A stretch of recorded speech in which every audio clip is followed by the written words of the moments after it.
Stoic philosophers once wrote, "When you arise in the morning, think of what a privilege it is to be alive, to breathe, to think, to enjoy, to love." That right there is the baseline. Gratitude isn't just a feel-good attitude, it's a weapon against entitlement and anxiety. It brings you out of your head and into the moment. See, most people roll out of bed and fall straight into autopilot. Notifications, noise, mental clutter. They're reacting before they've even returned to themselves. And the truth is, if you don't direct your attention first thing in the morning, the world will do it for you.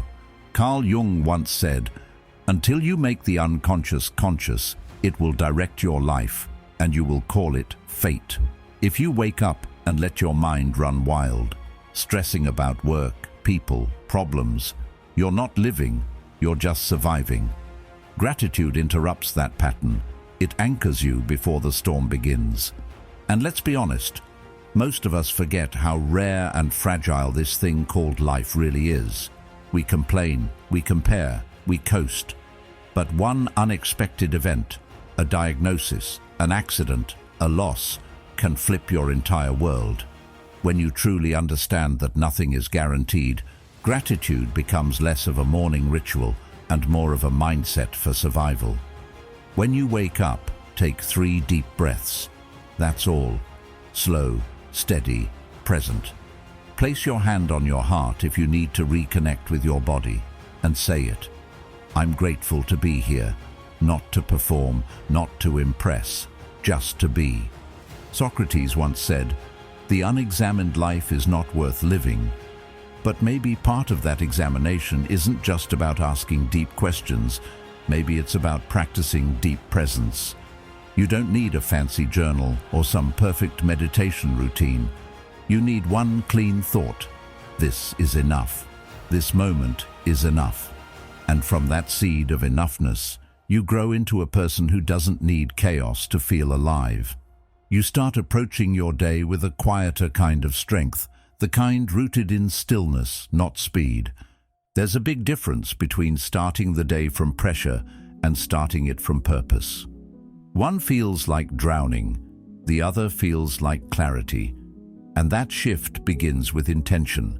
When you wake up with gratitude, you stop chasing peace all day, because you've already started with it. Think of it like tuning your inner frequency. When you're tuned into appreciation, the things that usually irritate you, traffic, interruptions, delays, they lose their grip. Because you're not reacting from lack, you're responding from wholeness. Even Aristotle spoke to this when he said, "Happiness depends upon ourselves." Not in a selfish, egotistical way, but in the, have you ever noticed how the first few moments after you wake up set the mood for your entire day? Most people reach for their phones, check messages, or start worrying about tasks before they've even taken a breath. But the way you speak to yourself each morning is powerful. It shapes your energy, your mindset, and how you face the world. Today, I want to share something that might just shift the way you start every single day of your life. Most people don't realize this, but those quiet seconds between sleep and action are where your mind is most open and most vulnerable. What you feed it in that moment either strengthens your core or lets chaos in.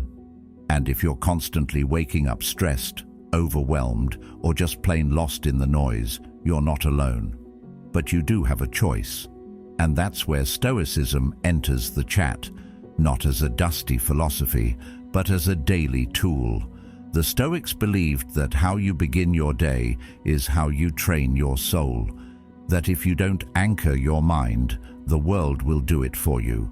And trust me, the world has its own agenda. So if you're tired of starting your mornings already behind, if you're ready to stop letting yesterday's problems or tomorrow's anxiety own today, I've got 5 simple phrases, daily truths, you can speak to yourself that will change everything. They don't take more than a minute, but the shift they cause, it's deep, it's personal, it's power.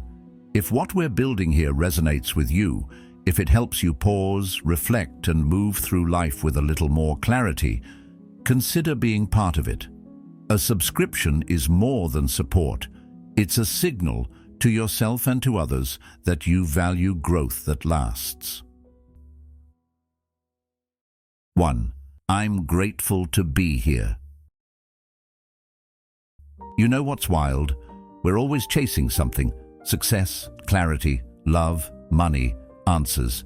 But we rarely pause long enough to appreciate the one thing we already have, right now. And not just the now you scroll past on a motivational quote. I'm talking about the quiet, overlooked miracle of simply waking up, breathing, opening your eyes to a brand new, unwritten day. You didn't earn that. You weren't promised it, but you got it. That's power. That's grace. And that's where your strength actually begins.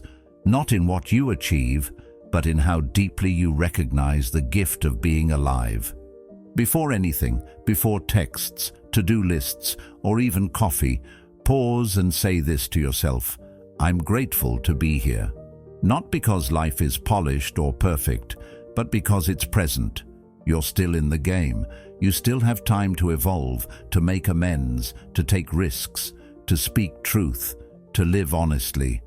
Marcus Aurelius, one of the most respected, says that you don't need to wait for circumstances to be ideal to feel fulfilled. Gratitude puts you back in control. It tells your brain, I don't need to have it all figured out to be okay. I don't need external proof to feel internally aligned. And that right there, that's emotional resilience. That's maturity. That's you becoming someone the world can't easily shake. Let's take it even deeper. Psychology has shown that gratitude practices rewire the brain for more long-term well-being.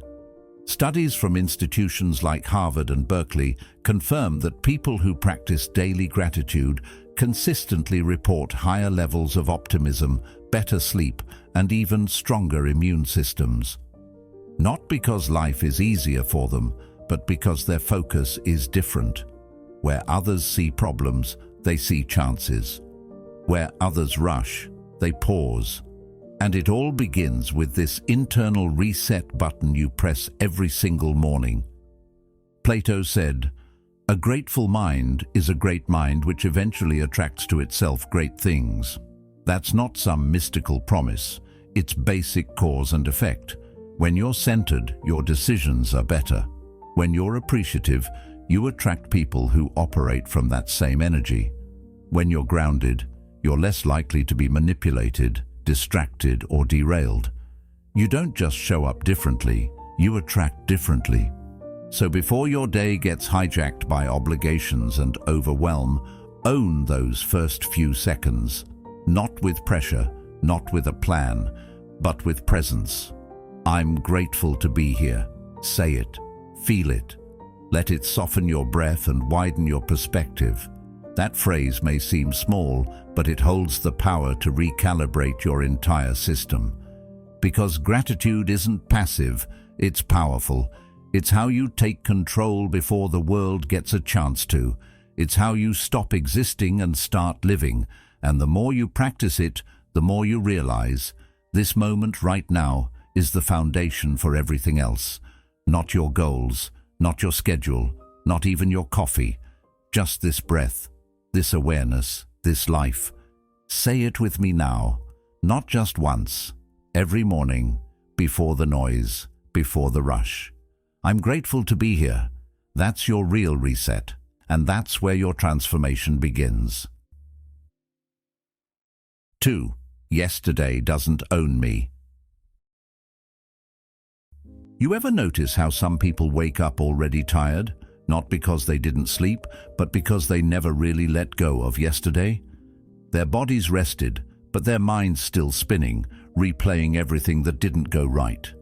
That one thing they wish they said differently, that moment they wish didn't happen.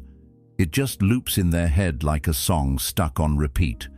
And whether they know it or not, they're dragging all of that into a brand new day. It's like trying to run a race while carrying yesterday's suitcase. Eventually, you're going to trip. Let's be real.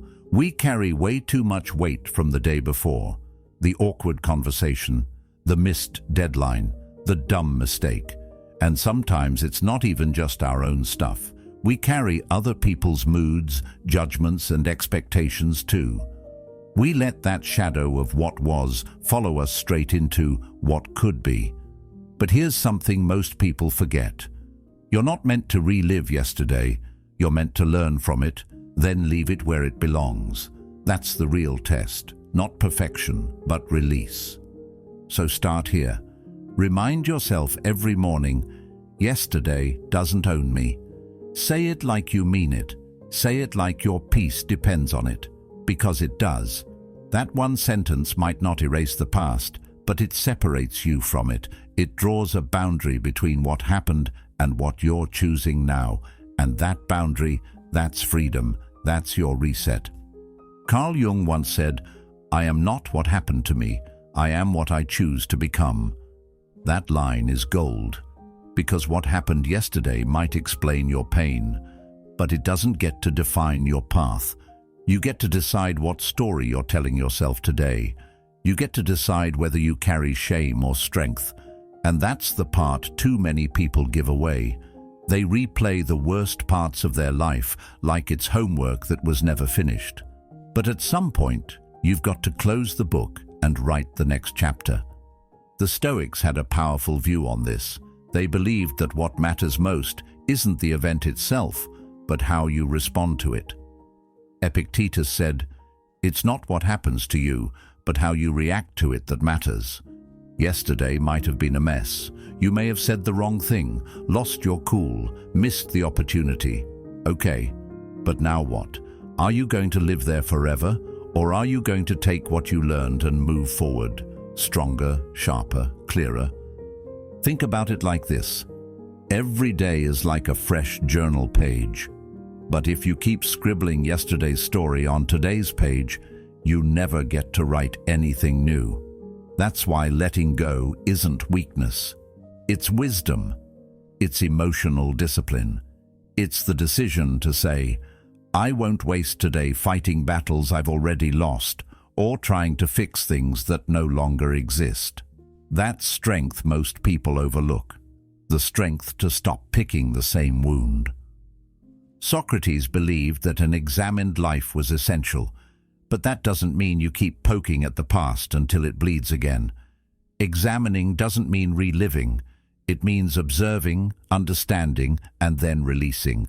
Take the lesson, leave the weight. And if that sounds too simple, ask yourself, what has holding on to yesterday really done for you? Has it healed you, helped you, or has it just made your present heavier than it needs to be? Now here's something practical. Picture the thoughts you're holding, regret, guilt, embarrassment, as stones in a backpack. Every morning, before you get out of bed, close your eyes and imagine taking that backpack off. Literally visualize it, sliding off your shoulders and hitting the floor. Feel your body relax. Let that visual become a ritual. Because when you let go physically and mentally, your nervous system gets the message. We're safe, we're free, we're starting clean. Aristotle taught that habit is what forms character. So what if you made this letting go process a habit?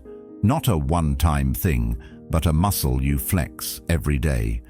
The more you practice release, the easier it gets to separate your identity from your old wounds. You stop being the person who's always messing up or always behind, and you start being the person who recovers fast, forgives quicker, and chooses peace on purpose. And it's not just about big moments either. Sometimes we carry tiny things we didn't even realize were weighing us down. The tone in someone's text, the thing we overheard, the passive-aggressive comment that got under our skin. Little stuff that builds up until we don't even know why we're so tense. That's why this practice matters daily. Not just when you've had a meltdown, but every morning. Check in, clear out. There's a quote often attributed to Plato, "The beginning is the most important part of the work." And it's true. If you begin your day carrying the past, your actions, your words, your choices, they're all filtered through that residue. But if you begin with presence and release, you get clarity, you get power. You don't bring the noise of yesterday into today's silence. So here's the move. Stop treating every day like it's a continuation of your worst memory. That's not fair to you. That's not fair to your growth. Yesterday had its shot. Today is yours, and you owe it to yourself to show up fully, not halfway, not haunted, not on autopilot. Say it again with me. Yesterday doesn't own me. That's not denial. That's direction. That's you choosing healing over hurt. That's you remembering that your future isn't built on the debris of your past. It's built on the choices you make now. So choose presence, choose peace, choose to drop the weight, and then go live like you mean it. 3. I control my mind, not the other way around. It's easy to feel like life is spinning out of control these days. One moment you're sipping coffee, the next you're drowning in texts, news updates, messages, meetings, and then come the thoughts, fast, noisy, demanding your attention. It's like your mind opens its own app and starts launching tabs you never clicked on. Before you know it, you're not thinking, you're being thought, you're reacting, you're chasing every feeling, every worry, every what if. It's exhausting, and it's a trap. The Stoics saw this coming centuries ago. They knew that the chaos outside isn't nearly as dangerous as the chaos inside. That's why they trained daily to master their minds before the world could. Marcus Aurelius said, "You have power over your mind, not outside events. Realize this, and you will find strength." That right there is the core of all personal power. Not in controlling others, not in controlling every outcome, but in controlling the only thing you ever really could, your response. And that's where your morning comes in. Before the world wakes up and starts screaming, there's this tiny window of silence, a pause. And what you do in that pause sets the tone for everything. So here's your anchor. Say this to yourself. I control my mind. Say it before your phone, before your tasks, before your thoughts start spinning. Say it with your whole chest. Because when you claim that truth early, you build a shield that lasts all day.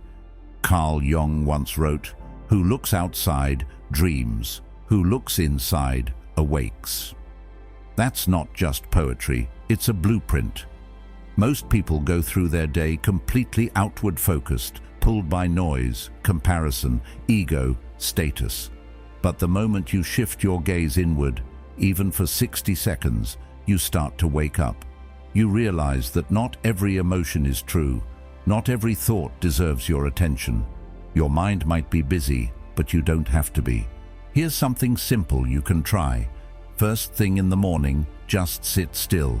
1 minute, nothing fancy, no music, no scrolling, just you and your breath.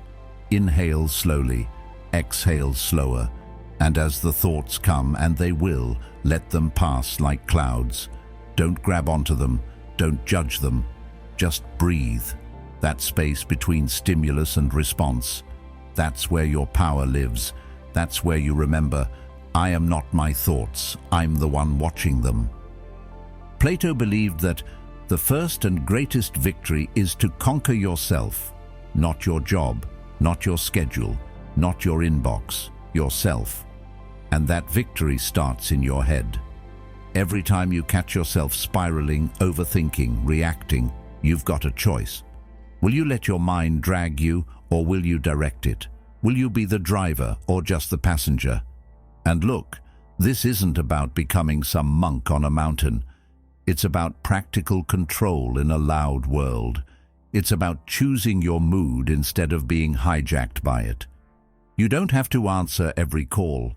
You don't have to feed every fear. You don't have to let every little inconvenience ruin your peace. Peace isn't passive. It's a decision. And the more you decide to claim it, the more natural it becomes. Socrates once said, "The secret of change is to focus all of your energy, not on fighting the old, but on building the new." And the new starts with you saying, "This is the direction I'm moving in. This is the tone I'm setting. This is the mindset I choose." Because your mindset isn't something you inherit, it's something you train. And psychology backs this up. Neuroscience tells us that your brain isn't fixed, it's plastic. It rewires itself based on what you focus on. If you spend all morning reacting, doom scrolling, comparing, complaining, your brain gets better at stress. But if you spend your mornings anchoring, breathing, choosing, observing, your brain gets better at calm. You literally train yourself for peace.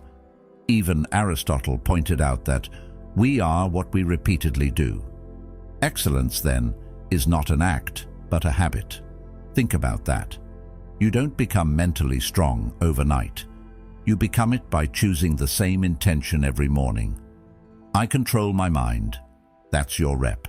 That's your discipline. And like lifting a weight, it gets easier with time. So the next time your mind starts pulling you toward doubt, toward anger, toward distraction, pause, breathe, and remember, just because the thought showed up doesn't mean you have to follow it. Just because something's loud doesn't mean it's true. Your inner voice, when trained, is stronger than all the outer noise combined. But you have to choose it. And yeah, you're gonna mess up. You'll have days where your mind runs the show and you forget all of this. That's okay. Don't judge it. Just return. The Stoics weren't about being perfect. They were about being aware. The real growth isn't in never slipping. It's in noticing sooner when you do and returning faster to who you really are. So tomorrow morning, before the emails, before the headlines, before the world reaches for your attention, sit with yourself. Close your eyes, inhale calm, exhale chaos, and speak it out loud or in your heart. I control my mind. Let that be your compass. Let that be your center. Because the world might be loud, but you're louder when you choose to be. And that's how you take your power back every single day. 4. Kindness is my superpower. There's something magnetic about people who walk into a room and bring calm with them. They don't have to speak loudly or dominate the space. Their presence just feels grounded. You feel safe around them, like their energy isn't looking to prove anything. And you wonder, how do they do that? The answer isn't fame, money, or some fancy self-help routine. It's something much simpler and much more powerful. It's kindness, real kindness, the kind that isn't performative, the kind that's rooted in inner strength, not weakness. You ever meet someone whose energy just feels peaceful? That's not random, that's intentional. It starts with this daily decision. Kindness is my superpower, not in a soft, airy Instagram quote way, but in a grounded, practical, stoic way. Because being kind doesn't mean being passive. It doesn't mean you let people walk all over you or avoid difficult truths. In fact, it's the opposite. True kindness takes self-control. It requires discipline. Marcus Aurelius once said, "Kindness is invincible if it's sincere, not fawning or pretending." What can even the most malicious person do if you keep treating them with kindness and remain firm? That's the balance. Gentle but not fragile.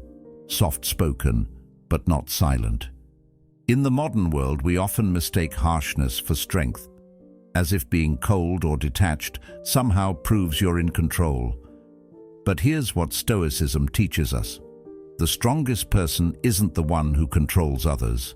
It's the one who controls themselves. Kindness is a form of self-mastery. It means you've developed enough awareness to pause before reacting, enough humility to listen before judging, and enough courage to extend grace even when it's not deserved. Carl Jung said, "Knowing your own darkness is the best method for dealing with the darkness of other people." That hits hard, doesn't it? Because we all have that inner storm, the insecurities, the pain, the fear, and when we see it in others, we often forget they're battling their own version of what we're dealing with. Kindness bridges that gap. It's not about being overly positive or pretending everything's okay. It's about choosing to see the humanity in people, even when it's buried under layers of defensiveness or anger. Start your day with that mindset, and you'll feel the shift. You'll speak softer, not because you're weak, but because you don't need to shout to be heard. You'll react slower, not because you're indifferent, but because you value peace more than being right. And you'll lead with patience, not because you don't care, but because you understand that transformation takes time, yours and everyone else's. Socrates once said, "Be kind, for everyone you meet is fighting a hard battle." And he wasn't being poetic, he was being real. Most of the pain people project has nothing to do with you. It's their own stuff, their own wounds, their own unresolved stories. When you operate from that awareness, you don't take things so personally. You start to see beyond the surface, that rude comment, fear, that passive aggression, insecurity, that silence, probably pain. Kindness doesn't mean excusing bad behavior, but it does mean responding with clarity instead of ego. And here's where it gets even more practical. Visualize one kind thing you'll do today. Seriously, pick something right now. Maybe it's complimenting someone who seems down. Maybe it's pausing to really listen when someone speaks. Maybe it's texting a friend just to say you're thinking of them. Doesn't matter how small it is, it adds up. That one act might be the only good thing someone experiences today. And the wild part, it will probably do more for you than it does for them. Because every kind action reinforces your identity as someone who leads with intention, not impulse. Plato believed that excellence is not an act, but a habit. So is kindness. It's not about waiting until you're in a perfect mood or until someone deserves it. It's about choosing who you want to be on purpose, making it a practice, repeating it until it becomes your nature. And when it becomes your nature, your presence shifts. You no longer enter rooms trying to get something. You show up to offer something. That's a different kind of power, a deeper kind. And yes, people might misunderstand you. They might mistake your patience for passivity, your calm for disinterest. But here's the key. You're not doing it for them. You're doing it because it aligns with your values. You're doing it because it reflects the person you're building. And the truth is, nothing builds long-term influence like consistent kindness. Not charm, not intellect, not hustle, kindness. The Stoics weren't soft. They were warriors of the mind.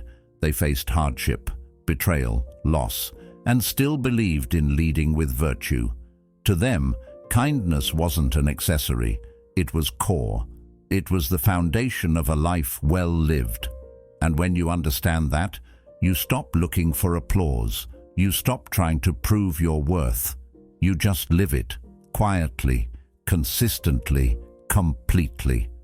So tomorrow morning, before you get swept into the day, pause, center yourself, and remind your mind, kindness is my superpower. Not because you need people to like you, but because it's who you choose to be. Then go out there and live like someone who's not afraid to be good, not fake good, strong good. That's what leaves a mark. That's what rewrites the energy of a room. And more often than not, that's what ends up changing people, starting with you.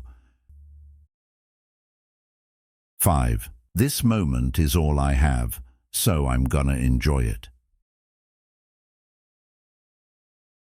Have you ever blinked and realized an entire week just flew by?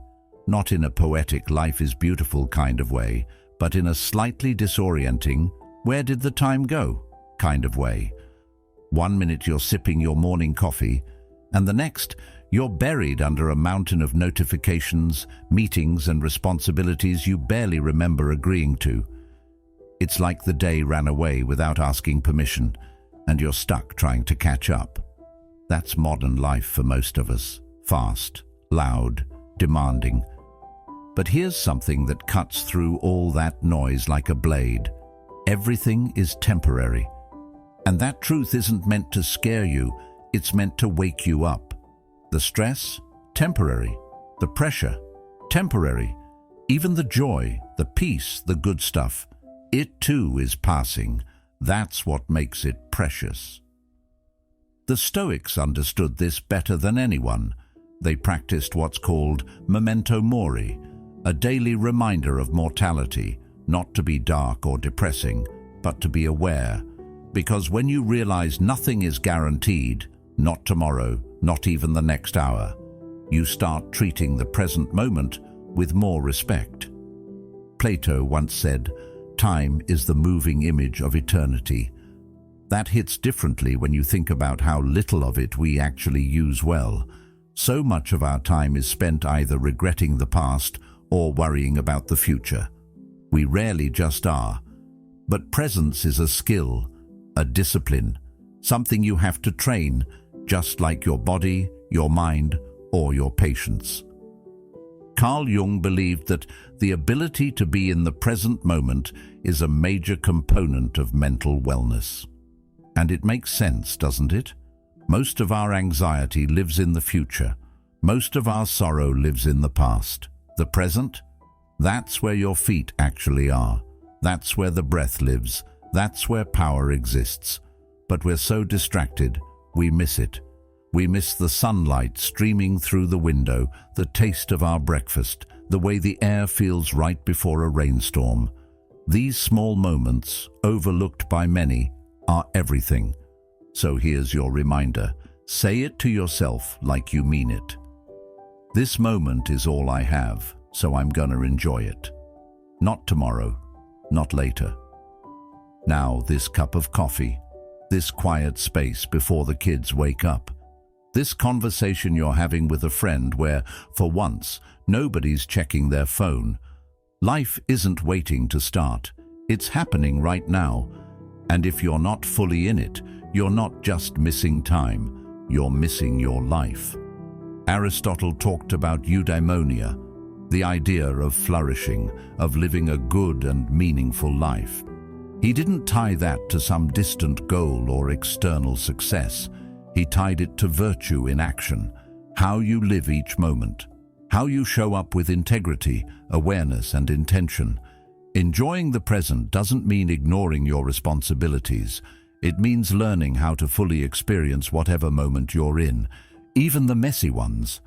Let's be honest though, presence is hard.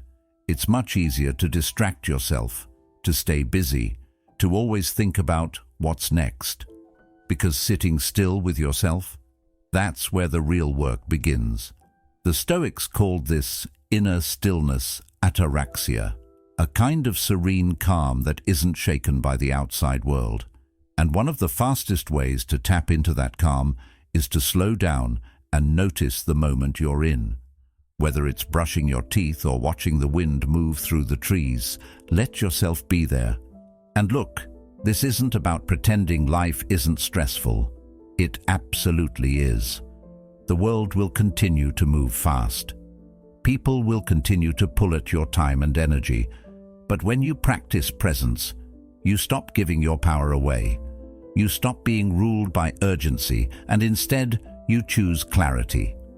Seneca wrote, "True happiness is to enjoy the present without anxious dependence upon the future." That's it. Not just surviving, but enjoying. And enjoyment doesn't have to be loud or dramatic. It can be found in stillness, in quiet appreciation, in the pause between things. So tomorrow, or even right now as you're reading this, pause. Take one deep breath. Feel it travel through your chest. Notice where your feet are. Notice what you hear, smell, taste, touch. Be where you are, not where you think you need to be. Presence is power because it brings you back to yourself. Not the version of you that's performing, not the version that's planning or regretting, just you here. Socrates, the master of questioning everything, once asked, "How can you wander your travels do you no good when you carry yourself around with you?" The truth is, it doesn't matter where you are or what you're doing. If you can't be present, nothing will satisfy you. Not success, not status, not escape. That's why presence isn't optional, it's essential. You want more fulfillment, more connection, more peace? It doesn't come from doing more, it comes from noticing more, it comes from paying attention, it comes from choosing to enjoy the little things while they're happening, instead of missing them and wishing you'd paid attention. This moment, this one, is already slipping away. Not in a dramatic way, just quietly, like it always does. So hold it a little longer, appreciate it a little deeper, and remind yourself often, everything is temporary, so I will enjoy this moment. That mindset doesn't just slow down time, it stretches it, makes it richer, more meaningful, and over time, you begin to realize this moment was never small. It was everything. You just needed to notice. So as you move through today, whatever it holds, carry this truth with you. Peace isn't found in the next moment. It's found in this one, right here, right now. If this spoke to something in you, there's another video waiting for you on screen that dives even deeper into building a life rooted in stillness, clarity, and inner strength. I think you'll find it powerful. Thank you for being here and for being a part of Stoic Journal.